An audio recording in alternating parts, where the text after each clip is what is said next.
नमस्कार. वैशालीज किचन मराठीमध्ये तुम्हा सर्वांचं मनापासून खूप खूप स्वागत. आज आपण कैरीची चटणी कशी बनवायची ते बघणार आहे. कैरीची चटणी बनवण्यासाठी या ठिकाणी आपल्याला ओलं खोबरं लागणार आहे, कैरी लागणार आहे, हिरवी मिरची, थोडंसं लसूण, कोथिंबीर, कढीपत्ता लागणार आहे.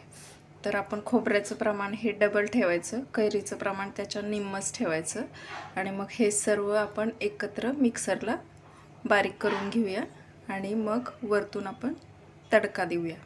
मग आपली कैरीची चटणी तयार होते.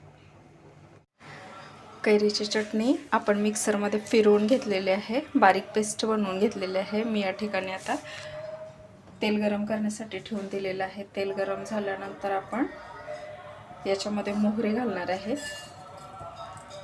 मोहरी थोडी तडतडल्यानंतर आपण त्याच्यामध्ये जिरं पण घालणार आहे, थोडासा कढीपत्ता,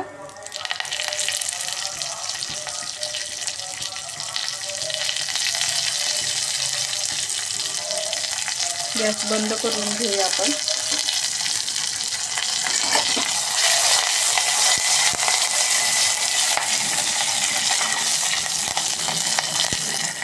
हा तडका मी चटणीमध्ये घालून घेतलेला आहे.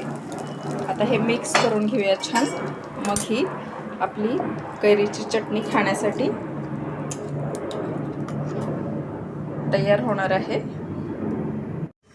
चटणीमध्ये मी तडका मिक्स करून घेतलेला आहे. आता ही चटणी खाण्यासाठी तयार झालेली आहे. तर तुम्ही ही नक्की बनवून बघा घरच्या घरी. ही कैरीची चटणी थोडी वेगळी रेसिपी आहे. रेसिपी आवडली असेल तर लाईक, शेअर, कमेंट आणि सबस्क्राईब करायला विसरू नका. सोबतच बेल आयकॉनही प्रेस करा, म्हणजे तुम्हाला माझ्या नवनवीन रेसिपीज बघायला मिळतील. तोपर्यंत खात राहा.